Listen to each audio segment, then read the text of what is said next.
30th of July, you mean? No. So hi, Brian. Hi, Darragh. Yeah, thanks so much for doing this quick conversation here. So I'm still amazed by what you guys built with 56K Cloud, by the daily rates you could charge in the past, just because you're focusing on that very niche, right? Could you tell us a bit more what you do at 56K Cloud and how it's evolving from the sales side as well?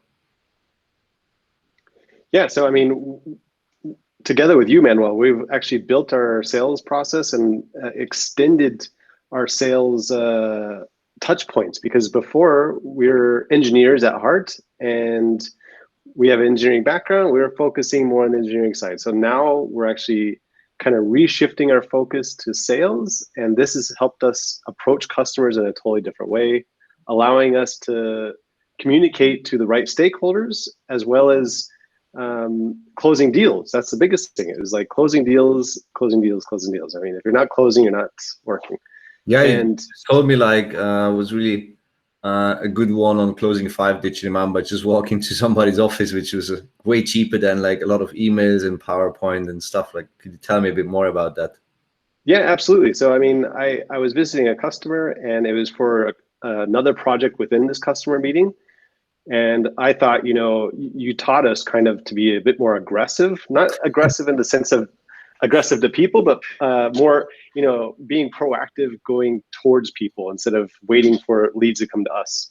So I thought, since I'm at this customer, why not just reach out to some of my contacts there? And that little process of having a coffee landed us, you know, more work within this customer. It was absolutely amazing. I mean, much less work than like calling people and chasing people. I just basically arrived at his desk after a little conversation. By the time I got home, I had an offer on my desk.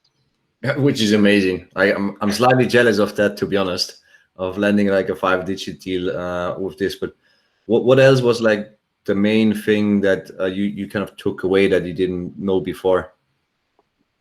I think you know, kind of selling within your existing customers was a big point, because you know, we have a lot of customers that, you know, we have a relationship with, but we never considered to reapproach them for other projects within the customer.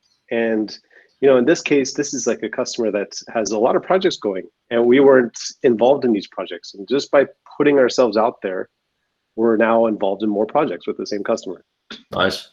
Sometimes so much easier to basically do more work with an existing customer where you went through the whole buyer journey. So few startups do it because it's always like hunters, right? Yeah, exactly. And we're still learning. I mean, we're not 100% yet, but I mean, that's part of the process. Is we're learning the sales journey, and we're refining our website and our call to actions. But we definitely, from where we started to now, I think we've made a lot of progress. Yeah, well, really happy to see that, and like to see you succeeding at that as well. And like thanks also like for basically the referrals you guys put out there, like to other companies that with complementary offering. I think that's such an excellent way to build up this community that you're doing, like also with AWS, with Docker. I think what's next for you guys moving forward? I think Darragh can answer this, because we have a lot of interesting IoT and 5G projects in the pipeline. Yes, yeah, thanks, man. So yeah, I mean, what's moving forward is definitely a lot of what, you know, we've learned from working with you, Manuel, and SalesPlaybook.io.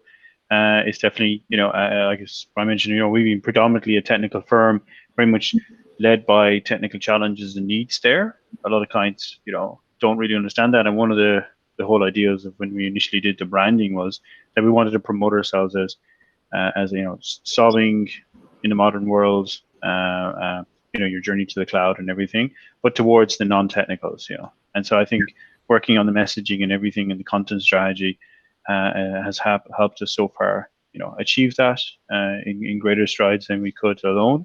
But the future is definitely, we're looking at a more, let's say, service-oriented consultancy operation, also to expand ourselves in the IoT and 5G space, particularly that, you know, 5G is not just about speed, but it's also about the closer human touch to technology, and these values. You know, we think we can exercise our values in these new technologies for sure.